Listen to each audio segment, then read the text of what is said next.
You might have some mates who think gyms take 50% of your money or something, or what are some misconceptions that you find yourself sometimes? Because I do a lot of videos, right? And when we do a video about the Mowing franchisee, for example, we'll get a whole bunch of independents jumping on saying, I picked up 20 clients from gyms mowing because they charge too much or this and that all the time. So, exactly. Yeah, that's what I say. When I see those guys making those comments, I almost want to get on and say, you're off your head. You got no, just rubbish. The commission, and I don't even look at it. My theory is what I pay for taking the phone calls and going to a professional call center who talks up every service that I can do and tells them what I can do, filters out like the bad customers, and then sends them straight through to me. I guess because I've had a business previously, I know what it costs to get the artwork done for a logo. I know what it costs to get that set up on shirts. I know what the business cards cost. My accountant that I used to have, obviously my old accountant, said to me, don't buy a mowing franchise, you're only going to make about $60,000 a year. I nearly tripled that the first year in gross turnover, and then I'm over that now, and I'm looking at 5 times that. So is my ex-accountant, because it's like, you obviously haven't looked into it. You've done like everyone else does. You've listened to a bloke at a barbecue.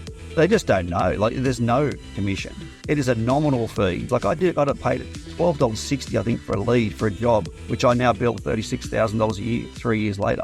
So today we're joined by Rees. And Rees, you came back recently and did the Gym Scoop training after doing it originally online in COVID. We did a short video with you while still down in Melbourne, and you're obviously back up there in sunny New South Wales. Looks great behind you there. It's a great background. And so first of all, how did you get involved in gyms mowing? How long you been with the brand for?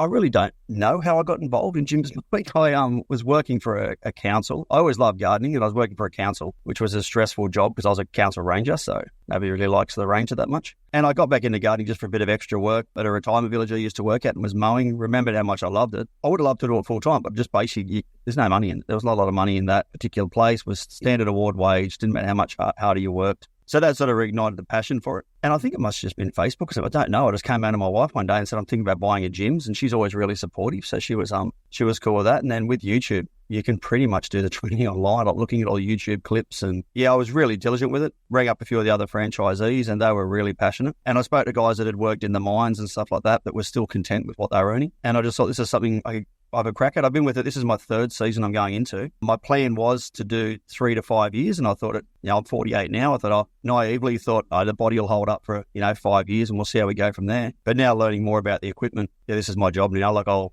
retire doing this as far as I'm concerned, unless something happens. But I'm just basically changing machines, looking at ergonomics, what's easy to work with. And I get out of the car feeling better now than I did 3 years ago. And I know you do adapt, but just the equipment I'm using now, I'm really confident I'll be able to do this. This will be my last career path. That's awesome. Well, let's talk about the equipment then. It's a really good point. I've never really heard too much people talk about this, because we do talk about body and stuff. I've interviewed guys for 25 years and stuff, and I haven't asked them too much about the equipment. So when you say equipment for your body, like what tools are you looking at? What attachments? What decisions are you making around that?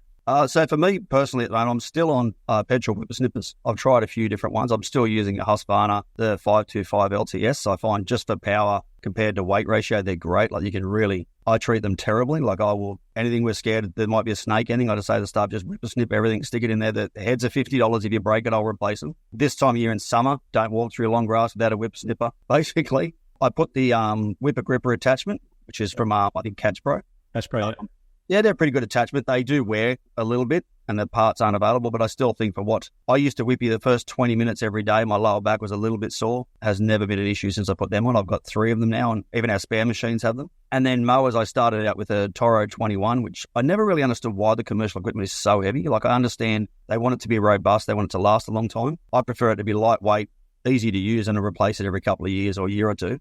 So now I've gone to the Plank since the training, which is just, I can't believe it. I'm just so annoyed that I pushed that Toro for 2 years. It's I rip through clover. It's got a rear chute that's easy. I'm not bending down, emptying the catch or unclogging it all the time. So that's fantastic. And then pulled the trigger, as much as it scares me, on a walker. So I've just gone with a diesel walker with the high dump. So I don't have to lift bags of grass as much anymore. That's a big purchase as well. But in saying that, with the diesel, I'm pretty confident I'll be using that until I'm pretty close to retirement age. So. And with the Plank, because we'll tell people about the Plank. So the Plank's a French company. They used to make big winery. Well, they make winery and agriculture equipment, and they've started making gardening equipment. And the mower, it's got that really great big lithium orange battery on top, and it's quite a unique looking machine. Because I know a few franchisees down here who are very environmentally conscious. They have all Plank gear, and they get a lot of customers asking them about it and stuff like that. And it seems to be customers are a little bit more discerning as well. I don't know what it's like up your way, but customers can be a bit more discerning as well now. They actually like the fact that franchisees are using a bit more battery powered gear. Yeah, absolutely. Yeah, it's funny. The battery is so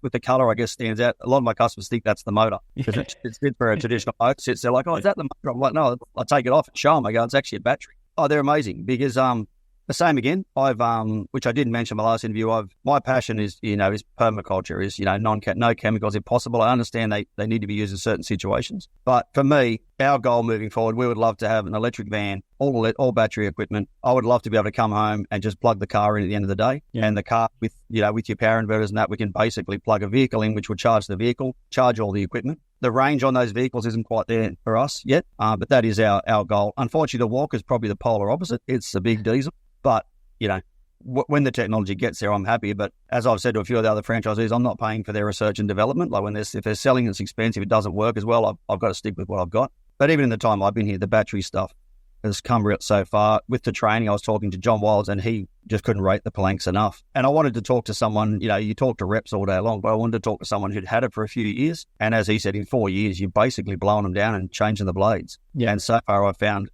that's it. It is just, it's amazing. The customers love it. It's a talking point, definitely. And moving towards that just suits, because my idea of getting into gyms was, you can be in permaculture or organic gardening and you can just sit there on the sidelines and post on Facebook and tell people how they should live their lives. But my theory is, if I can mow 50 lawns a week with a battery mower, that's potentially 50 people that aren't starting up a petrol mower, which means I'm doing my little bit. And, some people don't mind, but other people, you educate them on other stuff. And I'm happy to tell people, like, if they want to go back to mowing, I don't run the sales pitch on why you should stay with me. I'll basically educate them on, try this mower, try that mower. The next customer's going to come along and that person will always get you back for gardening or more advice or whatever. Like, I find I'm happy to spread the word a little bit about the battery stuff and how much better it's getting. Yeah, it's great. Well, Plank, we were really impressed back in, when did we first see it? Maybe 2020, and they couldn't get him here quick enough. Like, no one was really distributing him, and it was the only one that we knew that took one battery for the whole day. That was it. Whereas everything else, you had to have 6 batteries and you had to have chargers and all that sort of stuff. And Plank was the only one that had that battery which could do,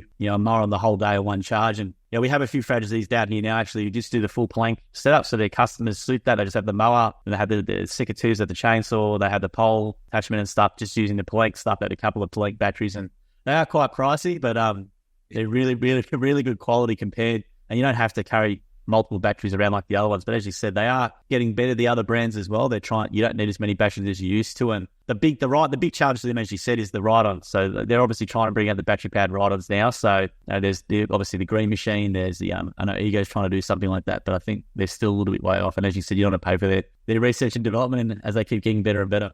Yeah, they'll get there. And we've tested the battery. Like, we've, first day I went out, I worked it as hard as I could. Like, we went out and I think we did, off memory, about 21 lawns. There was a bit of hedging involved, but it was a big day. And I was watching it and had a couple of other franchisees that were, we talked to them on the headsets all day long, which is, one of the best bits about the job is you can be mowing a lawn these days and someone else can be mowing a ride-on, and we can just be chatting about, the footy or equipment or whatever. And we were laughing because I was giving them updates how this battery was going all day, and I got it down to 5% by the end of the day. Yeah. But as I said to one of the guys, my battery levels were lower than the mower's level. Like, I was probably running at about 2% by that time. Like, the mower I couldn't have mowed anymore, basically, and we were getting through them. So, and there were a couple of lawns we really tested, like thick clover that I deliberately hadn't sprayed out. Yeah, and it just, like, I did one lawn that I reckon I would probably stop with that Toro 6 times to unclog it, and that Plank was just ripping through it like it was nothing, because you don't have to deal with the basically a smaller chute because you've got the rear drive. It's just got a chute like a normal push mower. I think for me that's probably one of the biggest sellers is just the fact it's not clogging up all the time. And they can't seem to make it quick enough. I think if they could make more of them and make a bit more, get them a bit more out there, I think they'd sell a lot more. But they also got a really high quality product, and they've obviously got some. Just takes a while to get those things out here, unfortunately. Yeah, it'd be a great problem to have in business, wouldn't it? Absolutely. I did try the whippies and stuff. I just this is a personal thing. I just can't. I can't get used to the backpack. That's just me. We were looking at one. We've got a quote out at the moment for quite a large facility, which will be about 120 hours worth of mowing a week, but there's a lot of edging in that. So that's when we probably will look at, because it's a retirement village, we probably look a bit more serious. I've done a bit of a test on it, but my thing I don't like is I don't just like jumping in out of the car, chucking the backpack on, because when it's really hot, I like to wear a camel pack as well. Right. So I've got to give up, I like the hydration factor because I know a lot of guys struggle with that. So I'm very, very picky. So this year, both myself and my staff member both were wearing camel packs. So that takes that out. That, like, I can't do both. But when we do, say, a retirement village, a bigger area, we'll be putting it on and, we'll have it on for 2 hours. So it's fine. You sort of, start in the morning and you'll just whip. We could whip you for 80 hours a week at that particular facility. Well, camel pack's a good idea because obviously a lot of franchisees struggle to remain hydrated. They keep a bottle in the car, but camel pack, for those who don't know, is obviously just it's the little backpack with water in it. You might see the bike riders or something have it on their back as well. Yeah. What we do is we have you have the what do they call them? The Jesus Christ bars normally in the back of your car where you hang on in the back of the drive. Yeah. They have little hooks on them for hanging your suits and things. So we hang one on either side. I've got one. I'll get another one this year. And what I do is for myself personally, in years gone by, it's 1.9 litres of water. What I find is I'll go and mow. I forget to fill my water bottle up, jump in the car. By the time I drive to the next job, the air conditioning has cooled me down. I've forgotten to have a drink. I think I'm going to stop at the next one, but I get out and I go again. And before you know it, you're 4 or 5 hours in, you haven't had a drink.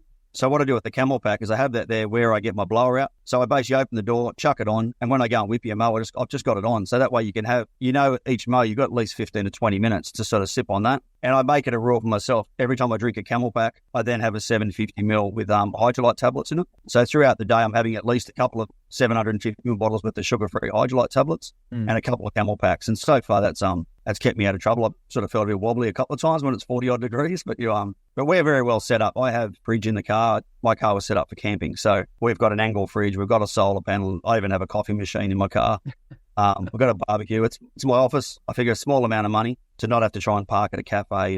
And the fridge is always full, so staff know they just get whatever they want. So, we start out with good intentions on water, and then as the day goes on, it normally might go Coke Zero and might finish off with an energy drink sometimes. But, yeah. That's a great idea. And I was going to say as well, you mentioned earlier permaculture. So can you explain for the layman what that term means? Like people might hear that term but not know what it means. So maybe explain what the term is and what services are included in that and how do you do that in your business? Okay, well, it's not really a gardening system. It's more of a lifestyle system. So it's basically, for me here, the way I use it, it's a hard one to explain. It's such a big thing. I actually went to a permaculture business yesterday and we just did another little half-day walk around with one of my staff to show her why I'm talking about it all the time. We took her up there for 3 hours to go around. So basically, it's everything. So with my property on 2 acres, I try to retain all the water on the property. So I put in swales. So instead of going and putting a tree in the middle of someone's front yard and then watering it every day, we'll try and look which way the water is going and we'll plant the trees in that and try to basically direct the water to a certain spot, slow the water down from getting off the property because we have a dam at the bottom of ours. We wanted to get there as slow as possible and utilize that water as much. For my customers, the way I use it is basically at your home, you don't put a veggie garden up the back corner. Everyone does it. They go, I'll put it up the back. Yeah. But then you'll never check on it. When you get out of the car, do you have room as you're walking to the front door to put your herb garden there or your tomatoes or whatever?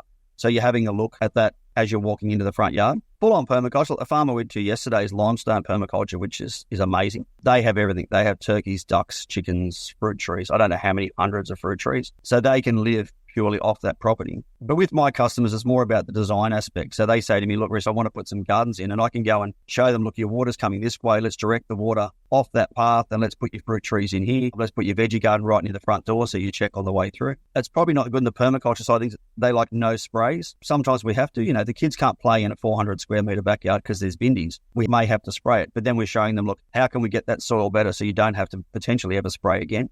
Things like that. So just, you can incorporate lots of different stuff with the gardens. Let's not just Roundup spray every year. If we're going to do it, let's weed this out, hand weed it out. Takes a little bit longer, costs a bit more money, but let's mulch it really thick. Then every year we can just keep remulching. You never have to pay for sprays, hand weeding, things like that. So it's more, I guess it's just knowledge. I'm very confident when I go to pretty much any garden, I can answer the questions or, you'll go and find out the answers. But I think it's, just having that knowledge for me means when I'm looking at someone's house, I'm not looking at their lawn. I'm looking at their whole lifestyle. I'm looking at where are their sprinklers? What irrigation do they have? Do they have canopy trees? Like, are they going to have, if it's so hot from the west, I had a customer the other day, I said, how about we plant a couple of nice deciduous trees out there? So your house isn't getting bombarded by the westerly sun, but then in winter you can sit out there and enjoy the sun. So I think it's just that. It's pretty much sitting out in your backyard and just learning which ways the sun come, where's the rain come from, getting to know your property a lot better. So it's opened my eyes to that sort of thing. But there's plenty of stuff online. Limestone do a lot of really good videos and things like that. Yeah, I was watching a video the other day, actually come up on my feed. A Australian couple moved to Japan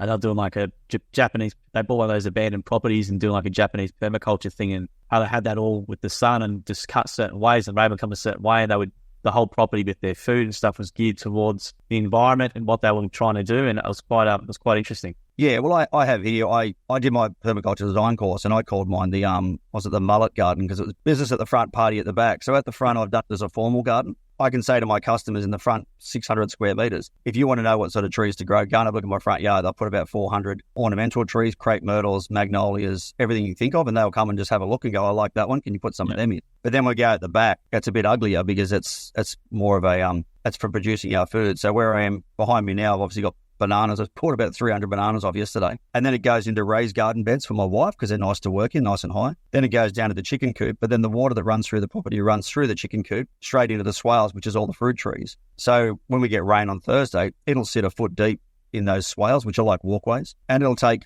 3 or 4 days to go down, but then it just soaks through those and then goes down to the compost and then sits in the compost. And, so it's just a way of, utilising that. So I'd never have to water here, like in droughts potentially, but I haven't watered in 2 years. It's just, and I've still got really, really wet areas on the property, and we haven't had rain for weeks now. So is it just for the layman? Is it about just basically looking at your property and using its natural advantages to, as you said, you haven't watered in 2 years because you've been able to make it in a way so that water's going down into where you need to go? Yeah. Basically, just the average part of looking at their property, what natural advantages can I use here with, so I don't have to use chemicals or external water or whatever to try and put plants or change it in a way to gear to that. Yeah. Observation is the main thing. Like, that's probably one of the best things I was taught by Brett up at Limestone is go out and sit in the property. Just sit there. I put raised garden beds in everywhere when I got here, and I put in that when the winter sun came, I had them planted perfectly in the shade so nothing would grow. I had no idea what I was doing. So it was observation, sitting out there, and if you've got wind that hammers in from the northwest, we'll put some robust trees. Like I put in some coffee bean trees. Well, they just blew over. So then I put bamboo in behind that, or tiger grass, which blocked the coffee bean trees. So now I've got 20 odd coffee bean trees growing. So the observations are key. I say to my clients all the time, especially with grass, they'll put turf in and then they're coring it and they're watering it and they're fertilizing it. It's like, mate, the turf doesn't want to be there. Like, it doesn't like being there. You're going to waste money. In my mind, I'm thinking you're pumping so many chemicals into the ground here that's running off into your neighbour's property as well. Let's just change it. Like, let's put a tree that likes being in the shade and let's work on your grass over here. So maybe a smaller piece of grass and the right type of turf. You might go a buffalo. Basically, let's work on this area. So let's do an observation of what can we plant in the shade? What's happy to be in the shade? Like I got some tamarillos in now, and they're in a bit of a hot section, so I quickly put bananas behind them because by the time we get into the death of summer, the bananas will be blocking it and things like that. You can look at it's just observation is the main thing. Water for me is a big factor I focus on because I used to have a very wet property and now it's quite well contained. And then also you're getting a yield. Like, we overgrow so many veggies. So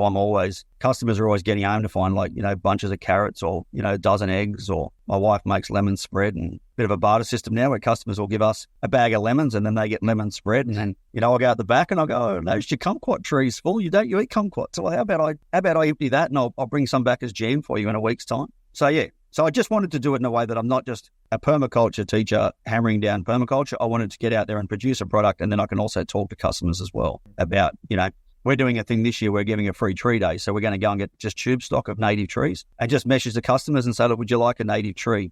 I'll pick the spot, tell them, hi, we're not going to plant eucalypts in everyone's backyard. It might be just a little grevillea, but, it cost me $5. I drill a hole, drop it in, and then I know that I've got 40 native trees out in my run as well. For $6 and half a day of my time. That's great. I was going to say, for people to learn more, you mentioned limestone, but is there anything else where people can learn more about it? Like, is there any channels or something you recommend? Or if you Google permaculture, yes, there's plenty of really good operators. The best thing to do is in your area.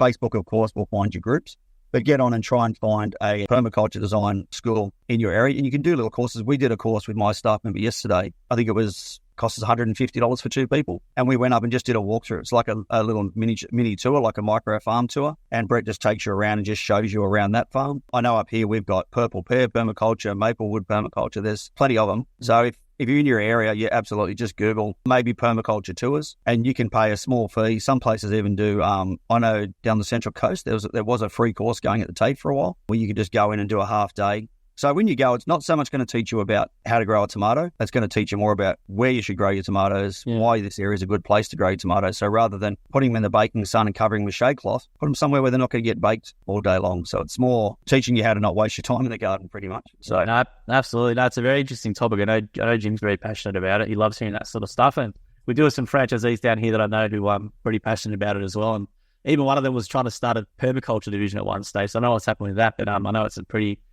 big thing for people. And I was going to say as well, you mentioned the training. So you're obviously very knowledgeable as it is, but you came back to the training. and you took a bit away from it, which is great to hear, because we want more franchisees to come back from training. So what did you find out about it? Because as I said, you're fairly knowledgeable already. So what did you find out coming back to Melbourne for the second, or coming to Melbourne for the first time as you did it online originally?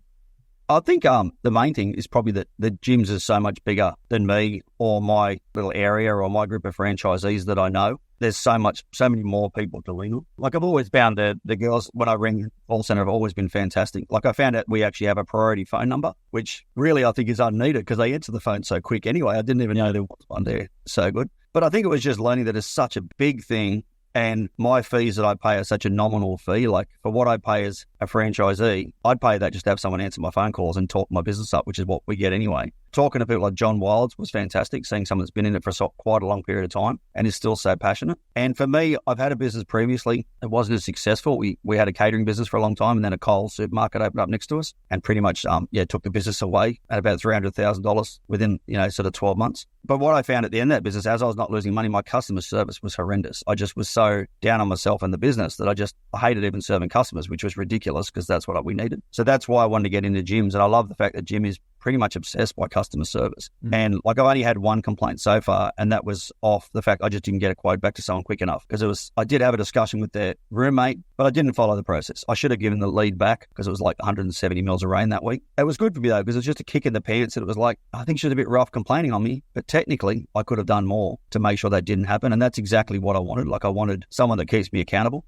With the gyms, after going down there, the only thing I'd say now is I want more training. Like, I would love to be able to go and do more things like that, whether it's through gyms would be great, but even like with business coaching and things like that. And it just, if nothing else, it gave me a week to just pull my brain out from everything around my life and just focus on my business, 24/7 in the course all day, reading books all night. I've come back with so many notes that I'm still going through. Like, I'm still going through and re-emailing all of my old customers that were one-off customers. Yeah, like, whether it's coincidence or not, but the week I got back was just enormous. Like, we just ran flat out. And I think because I wasn't struggling for motivation. I think it just really it kicked it up to another gear. Yeah, and just made me think at the bigger picture that this is a huge business that I'm part of, so I've got to utilize that as much as I can. Absolutely. No, it was great to have you come back, because we love having existing franchisees come back into training. It just makes it better for everyone, and it's great to hear you got something out of it as well. And I was going to say, from your perspective then, what things have you improved in your business? So you mentioned about emailing lots of customers again. What else have you done? Have you taken away and implemented into your business from the training?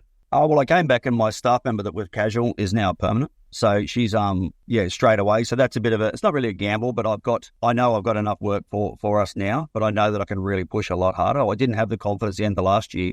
I was just getting so tired and I was so busy anyway that I probably wasn't chasing the customers purely because I didn't want to disappoint them, because I knew I couldn't fit them in. I'm pretty diligent. I don't work weekends. A lot of the guys do and they love it, but that's just me. My wife works Monday to Friday. I can make enough, Monday to Friday, usually Monday to Thursday if I can.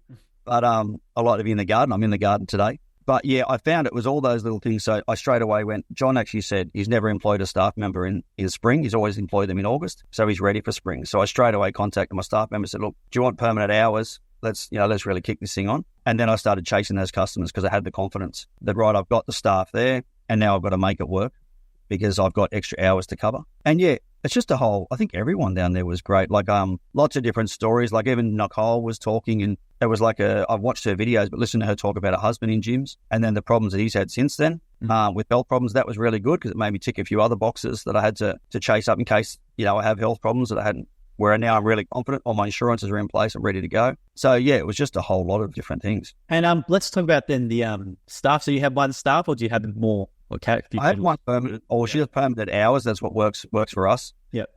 She usually does a fair bit of overtime. And then I have some casuals of friends that are they're actually in horticulture and they work weekends. I did have one of my best mate was on for a while, but he had a few health dramas, so unfortunately he had to have a bit of a rest. But hopefully we'll be getting him back from time to time as well to help out with other things. I'm trying to work towards. That's why I bought the walker, so now we can get through it quicker. And I want to set up predominantly just a mowing run, so they just go out and knock out mows. They might knock out 15, 20 mows in a day. And I want to do more of the specialty things because for me, I'm not great at explaining the stuff, what I want them to do. I just think I could have had this done by the time I, mumble around and I'm not good at that. So I like to go out, and if someone has a fruit tree trim, I'd prefer to do that. I'd prefer to, quote the mulching. I'm very, I can't procrastinate. I just don't have it in me. So if I go to someone's house, like I went to a gentleman's house the other day to quote pressure spraying. I turn up with the pressure sprayer. He wasn't at the house. But I send the quote. By the time he gets back to me, I've already started pressure spraying. I'm confident with my price. I like to do it then. So I'm like, this is going to be awkward if he says no, because we're halfway through his driveway. Like, I knew it was a vacate, so I was pretty safe I was going to get it. But my theory is, well, worst case, he got his driveway done for free and we can move on to the next job. So yeah, that's what I like to do. I like to do all the little bits and pieces jobs. And we're looking at more things. We're looking at a car trailer. I have to organise that today because I've got a couple of ride-ons now, so we can take both of them. And then with the walker, we catch the grass. So that would be a big... I've gone through this morning, run quite a few of my customers that have rural properties to work out whether we're dumping grass, taking grass, and to also explain to them so they're ready for it's going to be a big improvement to their property. Yeah, you know, you can have 2 acres with a lawn that's been mowed and caught, which is beautiful.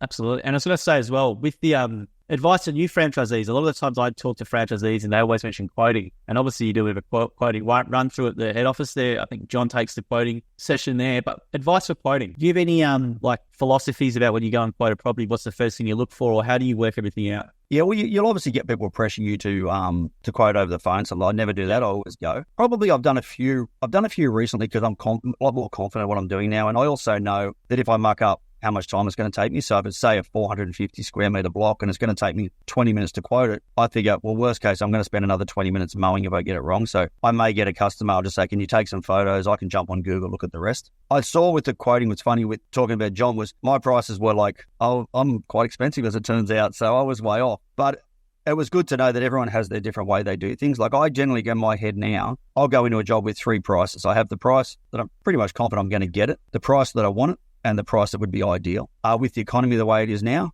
I go for the price I'm going to get it with. So say I was quoting $88 mow, 99 or 110, pretty much going in with the 88. So I adjust to that. And you also look around the property for other things. So if someone's got a property that is just a straight up mow, you know they've got no gardens. If they're potentially renting or they work in Sydney, they don't really care. You got to adjust to that as well. Like, not to say undercut yourself on price if you think you're going to get more work, because you might not. But I think look at that. When they're mowing, I guess if they're new to mowing, you're not even worried about the mowing. You're looking at the edging. You know, I can put a bigger mower on the property and mow it just as quick. Look at how long it's going to take time to edge. Are they going to let you dump things in the green bin? Stuff like that. And, you know, one of the new guys did the training at the same time with ours. And, you know, with hedging, and that's why it was just chatting in general. I said, well, you can't really muck it up. Like, if you've got no work on and you're just starting and it takes you an hour and a half longer, it doesn't matter. You just learn. If you make $250 and it took you 4 hours, it doesn't really matter. You're better at hedging. You just had 2.5 hours of training in hedging. If it took you 4 hours the first time, it's probably going to take you 3 hours eventually. And then you're getting closer to that point where you're at. And the other thing, I guess, so you don't get locked into a job, is just say to the customer, I'm going to give this a mow at this price, and then we'll come back to you. You know, worst case, you might have to put it up $10 or $20. Or I've put plenty of prices down where I've mowed and got through it so quickly that I've rung the customer and just said, look, mate, I've actually got through this quicker than I want. I'm going to drop you down to the lower range, you know, from 110 to 99 or something like that. You know, they're not silly. If you're overpricing them, they're going to know eventually. They're going to look at the window and go, oh, mate, this guy was here for 20 minutes, charged me $110. You know, just adjust it, or, you know, fertilize for free, or give them something extra. Yeah, it's probably on, like, if you look at product review or Facebook, sometimes you get people DMing us saying that, you know, guy charged me this, and I looked at exactly what you just said. I was out the window for 15, 20 minutes, it looked like, and then they complain about that. So it does happen quite a bit, unfortunately. Yeah, and I think Facebook's Facebook, you know. Yeah. It's mad ass. I know it has its uses, but I don't. If they've got nothing better to do than criticize, you know, you get guys on there and that will brag that they'll do it for $40. Or congratulations, mate, you're bragging that you're working for less money than everyone else. Look, it's the unfortunate thing with gyms, because we're such a big brand. And, you know, as I said, we've got a lot of, I've never seen a gyms mowing franchisee leave a negative comment on an independent gardener's page or anything, but I always see the independent mowing or gardening guys coming onto our posts and stuff all the time. It's quite annoying, but, you know, if they've got time to do that, they mustn't be so busy in their own business as well. That's it. It's not really a brag, is it? But yeah, no, that's I've never actually had a customer say anything to me, and I don't. Yeah. I'm really confident that I don't. If a customer comes to me, I'm ready. Like, as we discussed, I'm pushing a $6,000 battery mower. My Walker mower is $58,000 mower. Of course, I'm going to mow better than your Victor. You know, we got whippersnippers. Our cheapest whippersnippers are $1,000. And I say I've just discussed it with customers before, and I said, mate, if you work out what the average person who enjoys mowing his lawn, and he mows every week in summer and every second week or third week in winter, you know, I mow more than he does in 1 week. I've already mowed more lawns than he will in a year. So, you know, by the end of the year, I've mowed more lawns than most people mow in their life. So I'd want to be good at it. Like, you know, I was mowing lawns for my dad when I was 14. I'm 48. If I'm not good at it by now, I'm not going to get better at it. I think that's maybe a way to get rid of a customer too. If the customer's going to be that picky, it's like, if you can't see the value of a $58,000 lawnmower that flies around your yard like nothing else, well, I might not be the guy for you. No, you need to see me sweating out there for an extra hour to make you happy. Yeah. No, I want to get in and get out. I actually, bizarrely enough, when I'm mowing, I love it. On my days off, I hate the sound of lawnmowers. I find them so annoying when I'm just sitting outside or something. So my theory is I want to get in and get out. Nobody looks out front and goes, oh, Stoke, the lawnmower guy's here. I love the sound of that thing. Yeah, so, exactly right. And I was going to say as well, you mentioned about over the phone. Some people struggle to actually still get people off the phone. So what's the line that you use to get people? So when they go, can you give me a quote over the phone? What's the line you use to them? I just basically tell them the types of grass. So I just say to a customer, look, mate, I really want to have a look. You don't need to be there. If you don't have a dog, I'm happy to, if you're happy for me to pop in, even if I can see the fence, I'm happy to go over. Takes me a minute because I literally, when my quotes, I don't know how other guys do it, but I quote everything through Jim's jobs after the time. I don't actually quote in front of customers. I think sometimes it puts them in an awkward position, or me. If they think it's going to be 77, I say 100. They feel awkward saying to the guy standing there staring at them, no, you're too dear. So what I do is I'll walk around, take the photos, have a quick chat, and I leave. I say to the customer, I need to do that because your front yard could be Kikuyu that is a foot high, but the back might be couch that's 3 inches high. The couch is actually harder to mow. So I just say to them, I need to see the grass types. I just need to see what it's like. I don't know. I've never really had customers argue that too much. They're sort of happy. I think they, maybe when they know that I'm talking about grass types, things like that, they know there's enough knowledge there. Yeah. What I do is I walk around, take those photos. But the silly bit is I'll actually I'll say I'll get a quote through to you. I'll just drive up the road, pull over, shoot them a quote via text and say that I'm happy to come back. I could fit you in the run for this afternoon if you'd like to. And it just seems to work really well. Like I'm still getting quite a good rating of return customers. The leads I've missed now are the ones that I probably didn't really want. So you quote and then the same day you're trying to do that first job? I try to, yeah, absolutely. Okay, that's good, a bit of advice. Yeah, when I started, I couldn't, that's probably the best advice I could ever give a guy when I started, was I go to the house intending on winning the quote and mowing now. Like that's what I'm there for. If I've got time to get there, I want to mow. Because the customer doesn't ring and go, I might ring Jim's because I'm thinking about getting my lawn mowed sometime next week. I think, we're pretty quick, you order a pizza, you want the pizza. So if they look outside and they go, I want it mowed, they want it mowed straight away. So what I do is I'll say, I send the quote, which I know seems weird, but I do go around the corner, send that, and I'll come straight back. Customers text you straight back because, you just left. You're in the forefront of their mind and you got a text. And I think that's a different way of doing it. But then they're like, Jesus, this guy's onto it. He's come straight back. And then when can you mow? I'll come back now or I'll fit you in this afternoon. And then I say to them, but then I'm going to have to fit you in my run. So say for me, if it's Morpeth, I'll mow you on Tuesday, but then we're going to have to shuffle you into our Morpeth run, which is a Thursday run. So I might have to mow you next time in 10 days or it might be 16 days. I generally try to bring it bought. And then they fit into that run. And that way I'm just in that suburb, banging out mowers in that area. Rather than saying to the customer, we're not back here for 14 days, they want it done straight away. I think anyway, that's why I would. If I ring a plumber and he says I can come around now, he's the guy I'm going with. I'm not even so much worried about the price. Absolutely. It's a great bit of advice. I just want to just summarize that for people. So you go to the job, you then leave the property, go around the corner, send the quote via text or via Jim's Jobs to them. And then most of the time you get a response pretty much straight away. And if you can come back and do it straight away, you'll do it. Or if not, you'll come back in the afternoon. And then are you converting him to a regular after the mow, or how do you do that? Yeah, so basically I've got a few I've got to go through today. So they're one-offs. But I'll basically put them in, say for instance, I'm going to Thornton today and it's a Monday, but I mow Thornton on Tuesday normally. I'll go over, I'll quote the job. I'll tell them that I can do it again today. And then, if they want to go regular, it will be in, 15 days. I'll be back to do that regular mow and it fits in with my schedule. Yeah. My main reason is I feel awkward if someone quotes me a price and I don't like it. I feel sort of obliged to say yes. My theory is if I do it that way, the other thing is, if you're, say, $77, they wanted to pay $77, you quote $88, but you're going to come back that day. My theory is, anyway, they're probably going to say yes to you because they get the lawn mowed. Even if they get someone else, chase someone else at 77 later, you've still got a lead and you've got a mow out of it. So you've got your mow, and you do a really good job. And then when we mow, my staff are told, don't try to impress the customer, try to impress the neighbours. So you've already won them. So if you mow with that mindset of I'm trying to let everyone else in the street see how good I am, the customer's going to get a great mow because you're so busy trying to impress everybody else that you're giving them the great product and, you're not blowing grass on the neighbour's yard. That's how we do it. And, it seems to work quite well. That's a great quote. So don't impress the neighbours. So when you say, is that just, as you said, then making sure they blow not onto their neighbours or onto the road, like what are you telling them to do that standard? Oh, they have to do that. Well, the bonus is me being a council ranger previously. It's actually against the law to do that. So, yeah, you're not allowed to blow it onto the, so I was with Coast Council, and they did a big campaign on all the garbage bins telling you not to do it because it's equivalent of dumping the water into the lake or into the water, any water system.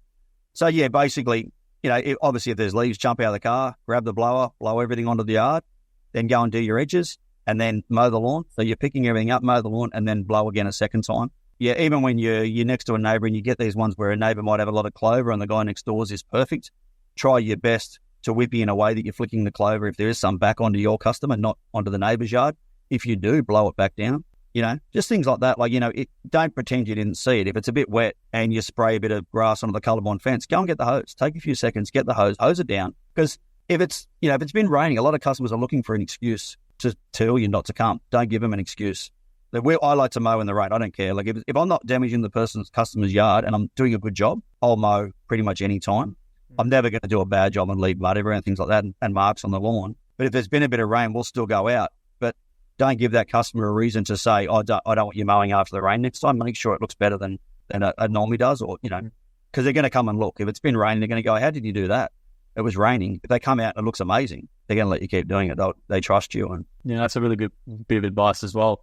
And what would you say to any other franchisees about the training? Because as Jim said, we don't get enough people coming back to do the training in general. I just think it'd be, it's great you've obviously got a really good mindset to learning and constantly improving, whereas I think a lot of people get comfortable and sort of just keep doing what they're doing without looking at it. So what would you sort of say to maybe some existing people to encourage them? Well, it's that old saying, you got to work at your business, not in your business.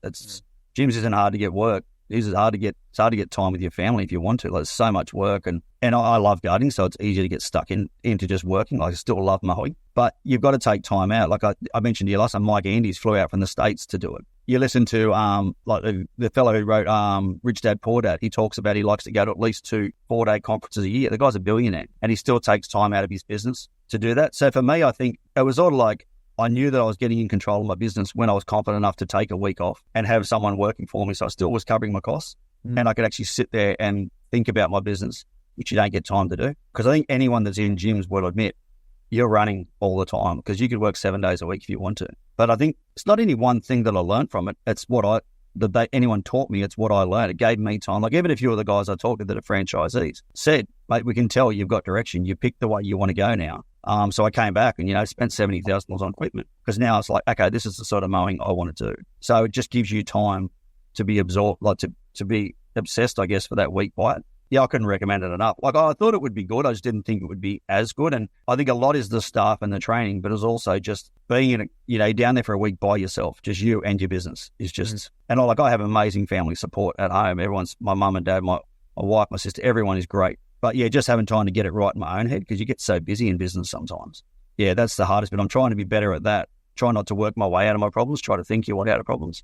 Great bit of advice here. I'm the same. I always will buy a course, even if it's a bit expensive, knowing that if I get one thing out of it and it costs me $500 or whatever, but it's learning. I think that's a really good way to look at it. I think, as you said, Mike Andes is a perfect example. The guy's 26 years old, multimillionaire, took a week off to come and put him very behind, and he's probably taken a few things back with him back to the States, which he wouldn't have got from being over there. So, and he went to that effort. I think that mindset as well is really, really important as well. And some people just cruise along and don't challenge themselves as well. And it can get boring, I guess, if you're just doing the same thing the same way and constantly improving. And as you said, you went and bought your walker and you're adjusting your business that way, which will be exciting for you as well. It's new challenges, and it's going to be interesting to see where you're going to actually plan to evolve your business. So are you looking to just scale, or you want to refine what you do, or you want to just do more of what you like to do and have the other parts you don't like to do more outsourced with your staff? Or how are you going to tailor your business? We're gonna basically try and compress into a 9-day fortnight. So I generally try to work 4 days anyway.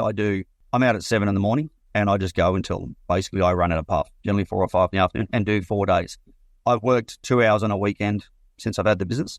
I just like to get out, get it done, and I can do quite well in that amount of time. Where I want to go with the walker is we're looking at, I'm on 2 acres and we have a lot of 2,000 square metre blocks near us that are beautiful, really, really nice, quite high-end homes. I'd like to get into that sort of thing. So with the idea of a car trailer, we're looking at another mower, which will be probably a 61-inch mower. So I'll be the one, I like to do the house yards. So I'll turn up and do house yards, hedging, pruning, roses, things like that, and be mowing the house yards with the walker, taking the grass away.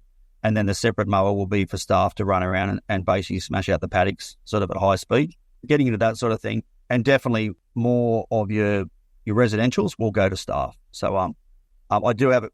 We're sort of a little bit on hold at the moment because we have a quote out that is, if it comes off, it's completely changes the entire business. So we're just on sort of treading water because that's $270,000 worth of work a year.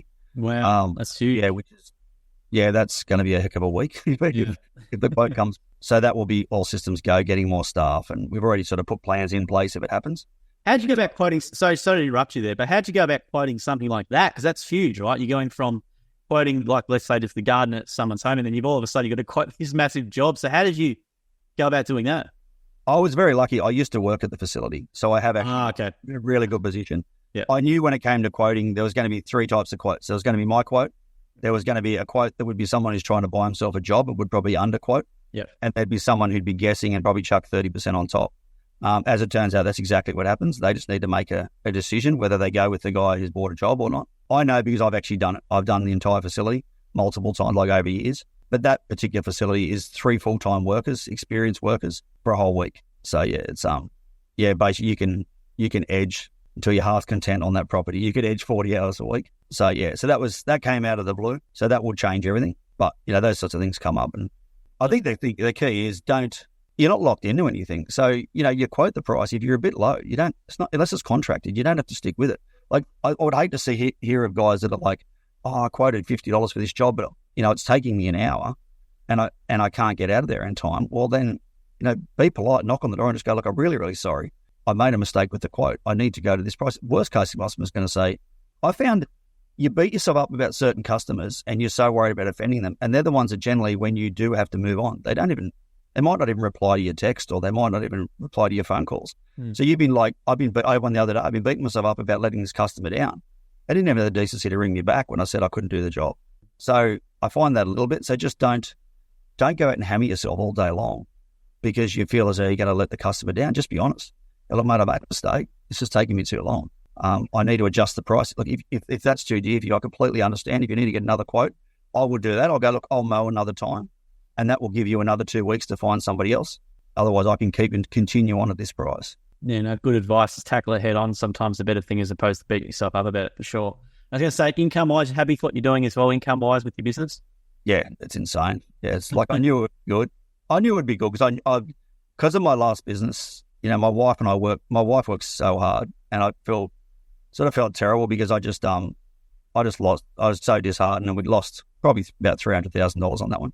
And there wasn't really anything we could do. We just, multinational opened up next to us, and we had a chicken shop, and they sold chickens 30% cheaper than us. So I sort of went away, and I worked for about 8 years, and I did a bit of tourism, a bit of government work. Didn't like any of it, and just thought to myself, I hope this isn't it for me. Like, I hope I'm not going to sit in this government job that I don't like forever just because it's safe. And then I got into gyms as almost like I wanted to have a crack, but it's only this year that I'm really determined. And the figures are going, I'm happy to explain to back the figures. I can back the figures up with book figures. But yeah, what I thought I'd get, I was about 30% more. I've increased that by 30% already. And this year we're on par to just almost double it. This has been crazy so far. And that's a lot come down to attitude too. I'm chasing hard for work. So like I've never turned leads off. I've never turned my territory off. I've never turned my local off. Turn all areas off sometimes, but I just can't get there before the sun goes down. Yeah. But I'm not one of these guys who, will work 7 days a week. I say I'm working 4 to 5 days. I'm just very diligent. I think if anyone watches videos and thinks, oh, this is going to be great, I get to mow lawns and I get to be out in the sun, that's cool. But you get to be out in the rain and you get to be out in the wind and you get to be out in that. So, just sort of gut it out and get it done and be diligent. Like go out like you used to with your boss and start work at 7 o'clock and just go until the work gets done. And, I think the money just comes. It's plus you seem a lot happier as well for it. That's the main thing as well. Yeah, what you're doing. I guess sort of get really disheartened that it's just the way society is now. You can't necessarily do what you want to do and make a good living. I love gardening, but that meant that I had to be on a minimum wage for the rest of my life. That's not fair. That just because I don't want to work in an office, I shouldn't get paid terrible money. So that I found with the gym's system, I could basically, because I was passionate about it, it's like they say, if you're passionate, you'll make money. What it is, because I'm passionate about it, I'll be honest, I had people in my management above me in council, 2 managers above, that were just hopeless. And I said to my wife, how can they be earning this money? And that was my goal at the start. It was probably not the most positive thing, but I went, I want to earn what my manager's manager makes, because if he can get that doing what he does, I should be able to get it, just working hard and producing a product. At the end of the day, I love it when I come home and I got customers that leave you like Easter eggs and Christmas presents, and older people that, they thought their yard was just going to look terrible forever. And now I turn up.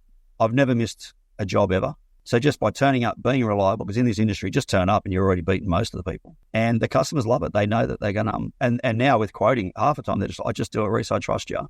Yeah. And it's a really nice feeling. They stop and have a bit of a chat to you, and you know that, they can't physically do it anymore. So you can rock up, and it makes you feel younger, makes you feel like a young 48-year-old instead of being the old guy. I was going to say as well, because there's so much, there's still so much misconceptions around, I think, franchising, with Jim's Mowing in particular, with what's involved in fees. Because obviously I do all the social media and I see all the comments all the time, and it's generally an independent who's apparently been going for 20 years and is the best in the world and doesn't miss a job and all that sort of stuff. And I still think there's a lot of misconception about Jim's Mowing. So what do you think, what's your knowledge from what you know about, what do people get completely wrong about Jim's Mowing? Like, friends and family are a good one, because you might have some mates who think gyms take 50% of your money or something, or how it all works. So what are some misconceptions that you find yourself sometimes talking to people about with Jim's Mowing to correct them? Well, it was funny you mentioned before that no gyms guys make negative comments. That's quite hard sometimes when you see them rambling on, and I don't get into the social media stuff much, but you Oh, sorry, I meant the independent guys, sorry, because I do a lot of comments. We do a lot of the videos, right? And when we do a video about for mowing franchisee, for example, we'll get a whole bunch of independents jumping on saying, I picked up 20 clients from Jim's Mowing because they charge too much or this and that all the time. So exactly. Yeah, that's what I say. When I see those guys making those comments, I almost want to get on and say, franchisee, you're off your head. You got no, just rubbish. Like the commission, and I don't even look at it. My theory is what I pay for taking the phone calls and going to a professional call center who talks up every service that I can do and tells them what I can do, filters out like the bad customers, and then sends them straight through to me.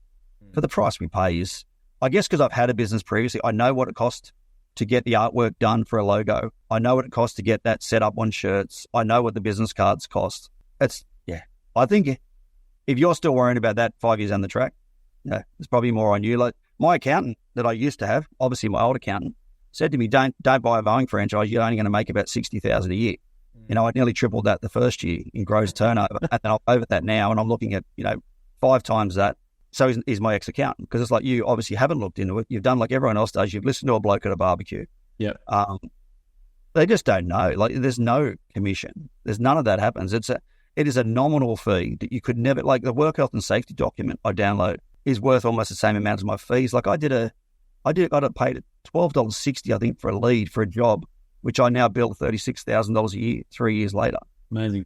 That covers my fees alone. Like it's, ignorance, I guess. Yeah, I felt sorry for him in a way, but you feel like getting on there and commenting and explaining it, but you're like, nah, it's no point. You're not going to listen. Oh, look, we use those negative comments as like, I get those negative comments leave the gym to address, but it's quite frustrating when I hear the business advisors or the accountants talk someone out, because you see it sometimes, I've talked to a business advisor or an accountant about Jim's Mowing or Jim's franchise, and I said, don't do it. It's like, you're exactly right. Well, they've got no idea what they're doing. And it's quite frustrating to see that sometimes, that people get talked out of it by business advisors or the barbecue discussion about something which, they've got no idea about it as well. And the best thing for people to do is just don't believe us. You just basically get a list of franchisees off the disclosure document, the current ones and the former ones, and just give them a call yourself and ask. Because I think it's a bit annoying that a lot of people get put off by those influencers who've got no idea. And accountants and stuff, unfortunately, I don't know why people think accountants have got all the answers. Like, they certainly don't. And it's quite annoying hearing that sort of stuff, to be honest. But we've got a lot of more work to do. Yeah. My second accountant was the same. He said, once we get this up and going, we'll get you out of that franchise. And I said, oh, why is that? And he said, well, once you've got enough business. And I think the key point is, my business, I laugh about it, but I say to my wife, I'll be happy when I hop on my mower and I start it and I drive out the front door on my lawnmower and I go and mow 15 lawns and I come home on the lawnmower. So that's how tight I want my run to be from home, because it's not about not wanting to drive to work. If I've got to go out for a certain amount of times, I want to be able to mow, more lawns or make more money out of those lawns. Like, I already have 3 houses that I literally drive from my property down the road. I mow a 5 acre and a 1.5 and a 2 acre lot from my own front yard. That's what you want, and that's what gyms will provide, is you continually upgrading your business. Like, I would never turn my leads off in my territory, because even then eventually in my territory, I want that run so tightly packed. Like, I joke about it, but I say I want my customers no more than 90 seconds apart. Yeah. I've got plenty that I'll walk to the next. I got another one the other day. We don't even unpack the trailer. We just walk down the road. It's quicker. We've got plenty where we've got 3 and 4 in a row. But that's the thing I don't understand is you're continually improving your business. I don't see any point to get out of it. And I guess because I look at the figures, I don't notice it. Like I just don't. I don't worry. Like even on lead fee, I hate paying the lead fees. I love paying the lead fees. Give me as many as you can. As long as they're good leads. Like I just went through yesterday and checked this season. I've taken 8 leads this month and I converted 7. Yeah. I know what I made out of those leads. Like one lead was, $700 for $12.60. Like, what can you do for $12.60 that will create that job in a suburb that I don't live in? Exactly right, and that's a great point. I remember Mike Andes come out and did, I should promote this a little bit more, but Mike Andes did a whole thing about our lead fees. You couldn't believe how cheap the lead fees were, because in America, what he does with his system, they don't do the marketing for the franchisees. They teach the business owner to do their own Google ads, for example, and their conversion rate was just like their price per actual converted job was a lot. We're talking more than $100 or $150, and then he found out how much we charge for our lead fees. He couldn't believe how cheap it was, and you're right. I think we sort of get a bit. We don't realize it sometimes that it's a really good system as well with that and with the lead fee price as well. Most of the franchisors that I know anyway, it's invested back into their Google ads anyway, and it is getting a bit more competitive. But the guys, I'd love to see, you mentioned a really good comment about the independent guys. I'd love to know 3 or 4 years or even 2 years or a year later, new customer cost acquisition, plus what can they actually quote those new customers when they're not with Jim's Mowing, how much that actually works out to be. Yeah. Well, we did this year in winter, because I was down the training. I got Steph, who works with me. She went and did brochure magnet drops for me. Yeah. So I got some chemical spray brochures, and I just stuck my magnets on those. And I know what that costs. You're not making any money out of it. Like, we got a lot of work. We got about 12 jobs, but we need to get regulars, because a regular, converting to $1,700 if you're mowing. And we got a couple of $600 or $700 jobs. But that's great, because that just means I gave Steph a couple of weeks' work and I got my money back. That's how I looked at that. But if I was independent, that's what I'm doing. Every afternoon I'm going out, putting magnets out. I'm on social media, which is a drag. Every time they put something on the community page, you've got to jump on there and go, mow it. And then, but my son's on school holidays and he'll do it for $40. And I don't have to worry about any of that sort of stuff. I just go to work, because I like being on the tools too. And I know that will change. But at the moment, I want to be as busy as I can, but still mowing every day. Like I like being out there. And this gives me that option. Like I was when I had a catering business for quite a while, I spent most of my time at the start to promote was going around at night on a little postie bike, putting letters in letterboxes. And then I paid, I think it was $3,500 for a huge big A-frame trailer and just driving that around. I was never in my shop. I was out there doing that all day. Wow. So you got to weigh up, I think, do you want to do gardening and mowing, or do you want to be a businessman, or do you want to be a promotions officer? Because if you're God, there's some fantastic independents out there. But I think a lot of the guys that are really crushing it probably have someone sitting in office, or a lot of them have a partner that is very supportive, that can chase up those calls and look for tenders and things like that. But I'd hate to be out there just picking up jobs as someone walks across the road, because we get that as well. We get the best of both worlds, I think. Yeah, absolutely. Yeah, you're right. You get the walk-ups. And look, I know a few independent guys, and I've interviewed a few of them for the podcast, like Luke from Australian Lawn and Gardens and stuff as well. And like there, to be an independent in it for 5 to 10 years, you obviously really, you would have made it either way. But it's sort of a bit interesting sometimes when you see the independent guys coming on and say, with the misconceptions around gyms and how it works. And then the big one I always see is about lead fees. But if you actually know how, and from running a business, like to generate a lead like that, in terms of money from an online perspective as well, it costs quite a bit more money than what the lead fees cost from Google in particular. So it's a pretty good deal, and it's great to hear, $12 lead for you converts to a $36,000 dollar job. It's an amazing bit of value. Well, I put out with Steph, we did magnets. I love the fridge magnets. Yeah, I think they cost me 40 cents each.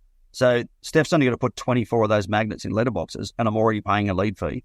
Then I'm paying her to put those in there, and we do everything by the book. So she's on the award wage. I think she's on, $30 plus all of her superannuation, workers' comp, all that. So probably 45 is probably costing me. So on that particular week, I think I spent $500 on magnets and about roughly $800, $900 on wages. That was to get 8 jobs. So you're looking at $1,400 to $1,500 to get 8 jobs. We basically went and did the work and covered our costs. We have got some regulars, so that's great, and we'll make it back. And I still do it. I still love doing it, because I know it works. I think if you get a customer anyway, you can get a customer, is great. But when you look at it from a budget point of view, I don't even know what my leads are. I think I've taken 350. So it's nothing. It's like less than $5,000 in the cost of what you spend. Like you're spending that on a mower. What's $5,000 if you can get work? I build a business off $5,000 worth of leads, and I know you pay your you pay your fee per week, which I think is like $190 or something like that. But then you're taking on account like the phone calls. Even my sign job, I need to redo my trailer. It's like $250 or something to get new vinyl lettering. I know what vinyl lettering costs elsewhere. The brochures, they're already formatted. The artwork's done. I can just ring and order them. I guess because I've done both, I know I have so much more time with my family because I'm not sitting in my office all night long. I'm just a mower. I'm just going out mowing. I use Jim's jobs for pretty much everything. That's just easy. How do you work in my business? Well, how do you find Jim's jobs? Because obviously Jim's jobs can be a quite controversial topic. Some people have issues and some people don't. And some, it's interesting because I've been out, I've done a few days in the roads with blokes down here and they love it. So I've been in the car with them and watched how they operate on their phone and stuff and they love it. And some other people have different opinions with it. So how have you found Jim's jobs in your business and how's it been overall? You'd probably have to ring me a few times because at the moment, good. Your nights where I'm swinging. Yeah, when it works, I'm not saying when it works, it's fantastic. Like it's the diary side of it's great. It's probably when there's updates and that I have problems. That would probably be off the back of me a lot too, because I spend as minimal amount of time on a device as I can, unless it's cutting grass or, a kayak or something. But as far as it goes, like the scheduling system, fantastic. Well, I've never missed a job. You find me a tradesman in any trade that has never missed a job. If I've ever had a problem, I can ring IT and they'll fix it straight away. Like I had a problem only a couple of weeks ago where my schedule just cleared, it was gone. But then I rang them and, a couple of clicks of buttons and I think that was like on a Sunday or something, they answer and put it through. So the proof's in the pudding as far as the scheduling is the fact that I haven't missed jobs and I've got a lot going on. I've set it all up, so now I can pretty much just get on there. What I do, and I probably recommend other guys that start, is print the stuff out. So I find now, for me, maybe getting a bit older, but I've started to wear reading glasses. Getting in the car when it's glary on the device is a bit hard, whereas I like to print it out in the sheet. I chuck it on the dashboard, and that way Steph's working with me. She can have a look at what we're doing, so roughly what time we're going to finish. And then you can just write down, like I'll go through, say, Catherine's property, and I'll go, that tree's blocking her view of the mountains, that lily pilly. So I get back in the car, and I'll go, quote, or text. I don't just straight up quote, but I'll text them and say, maybe would you like to get a quote for that tree to be trimmed, for that lily pilly to be trimmed? And at the end of the day, I can then just go and shoot those text messages out in quotes. So, and I think you've got enough going on when you first start that you don't need to be trying to work out an app or a device as well. You just want to go to. So I would say that definitely print everything out. Print the run sheet out. Yeah, you print out just a daily run sheet or a weekly run, or you? I just do a daily normally. Yeah, I just do a daily, and even at the point now, it's second nature. I take a screenshot, so I bring up what I've got for the day, screenshot on my phone, so I don't have to wait, because everyone that gets used to it know it loads. And when you get in the car, we're like, I'll jump in the car, Steph will put the blower away. I try to invoice every customer normally. I used to, but I'm getting that many now. It takes too long. But yeah, I basically used to invoice as I left the job, because when you first start you love the cash flow. So I like to see the money coming in. But yeah, now I take a screenshot, then I can just have a look, or we print it out and we just tick them off. And I find that the paper still works well for me, because it's not a matter of getting in and having to make a note on my phone. I can literally write down Lily Pilly Catherine's, and I'll remember that night, what was that? And I go, that's right. So I'll text her. Hey, Catherine, I noticed the Lily Pilly's starting to overhang the footpath. Would you like me to provide a quote to trim that back for you? And that's money in itself. Like the amount of money you get out of that sort of stuff is, you can pull a $1,500 day just by sending out some text for customers of things you've noticed. They may have noticed as well, but just haven't got around to actually asking you. Yeah. So that's why I like that. Yeah, it works really well for me. No, it's a good bit of advice. It's simple, like, we all, obviously everyone goes about digital this, digital that, but printing out the run sheet.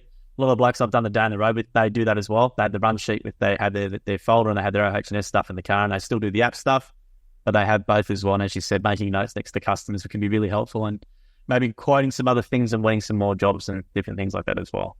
So Rees, we're nearly gone for an hour today, mate. So thank you very much for your time. Is there anything I haven't asked you, or is there anything you'd like to maybe say that I haven't asked you? No, not particularly, mate. I think it's all pretty much covered, I think. Yeah, no, it's great to have you on, mate. You've got a really good attitude, and your attitude towards learning and relearning is something that Jim loves, because we'd love more franchisees to come back to training. It's such a good thing for the group to have someone who's experienced in it, like yourself, come back. And I think it's such a great attitude to have, and just, constantly improve your business and all the things you're doing has been fantastic as well. And you provide. I think you have to, because if you're not, customers can tell. Like if they know if you're grumbling around, it's a hard job. Like I'm not going to pretend to anyone that's like it's an easy job. Like it's, I'll be mowing this summer in the Hunter Valley when it's 40 odd degrees. So you've got to have the systems in place, and you've got to actually love it. Customers can tell, and that's why they keep getting you back. And who wants some bloke that's grumbly turning up to their house? And I think for me, you've got to learn something in winter. For me, it's hard in summer. You're too busy. But you've got to learn something. Otherwise, in the day, you're just mowing lawns all day. So it can get a bit brain numbing otherwise. That's where I love the gardening and stuff like that. Well, I think it's like you did the horticulture as well, didn't you? You've done horticulture. No, I've only done permaculture. I was looking at horticulture. I ended up going permaculture because just sort of a bit more passionate about that. Yeah, no, that's fair enough. The reason why I say it's because a lot of the guys, it's just such an advantage. You go into a property, you already know the plant types and that stuff. Like just demonstrating that knowledge is just such a great thing to have, especially the person's keen in their garden as well, being able to go into their garden and actually know with some advice up front. Yeah, and that's the thing. I think when it's so daunting when you walk in your garden and you're going, it's a tuckaroo, a magnolia, a jacaranda, and you're with someone who doesn't know. Even my dad will go, how do you know all this stuff? And I go, mate, there's only about 20 plants. Like really, in most people's gardens, you go to an area, they're generally going to have the same things because the other stuff dies, or that's what the nursery sells.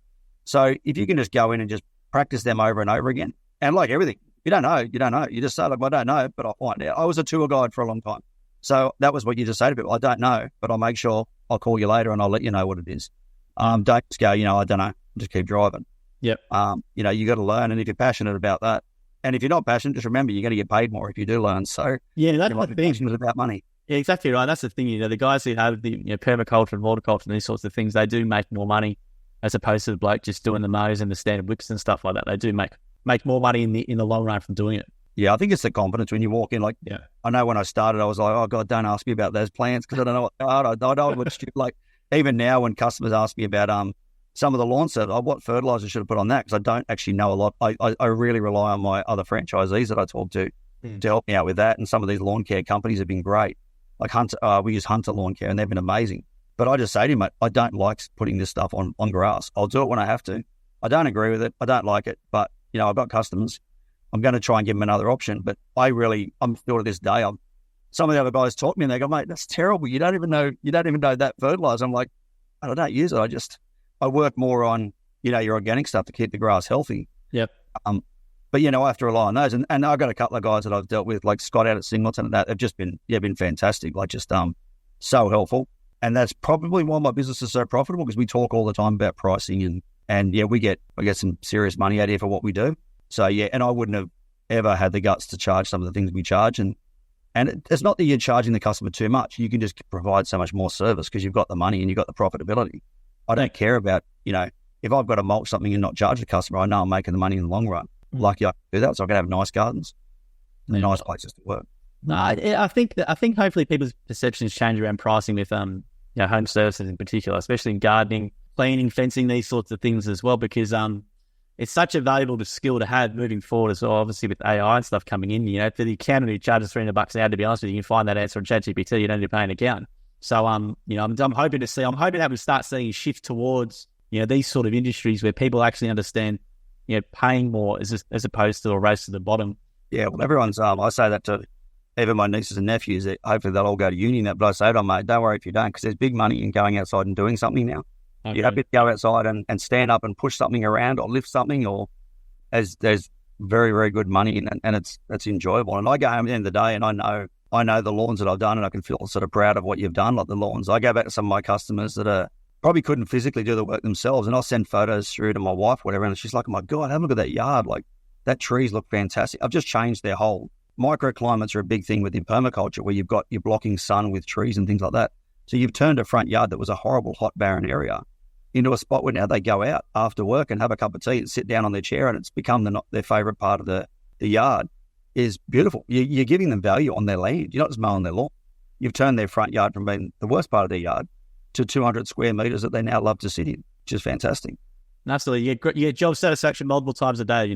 People in the corporate world and stuff don't get that a lot. So, you get that 20, 15 times a day if you're doing, lawns, for example. You get that job satisfaction every day. I think it's a really big thing. And it's another benefit of being a part of Jim's Mowing. But Rees, I'll leave it there today. I've got to jump off to do some other things.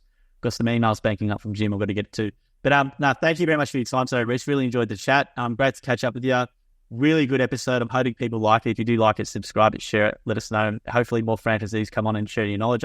I learn a lot. It's great, actually. I'm actually new to my house now. The stuff you mentioned about the shading stuff, I'm thinking what an idiot I am with some of the things I've done in my house here. So I'm going to actually have a look and actually Google permaculture and have a look at some stuff I can jump on. And there's quite a few different sites to see where the sun's going to be in winter as well. So you can plan ahead. Yeah, no, it's great. It's great advice. I'm going to go actually literally look at it front now and do it. But thank you very much for your time today, Rees. We do appreciate you coming on, and hopefully a lot of people took something out of this conversation. And if you need Jim's Mowing, jimsmowing.com.au or 131546. So I appreciate it. No worries. Thank you. Thanks, Rees. Appreciate your time, mate. Thank you for listening to the episode of the More Than Just Mowing podcast by Jim's Mowing. If you do need help with your local gardening expert, please give us a call on 131 546 for Australia, 0800 454 654 for New Zealand, or head to jimsmowing.com.au or jimsmowing.co.nz. If you liked what you heard, please make sure you leave us a review as well, wherever you consume your podcast. We appreciate your support. And until next episode, we hope you have a great week.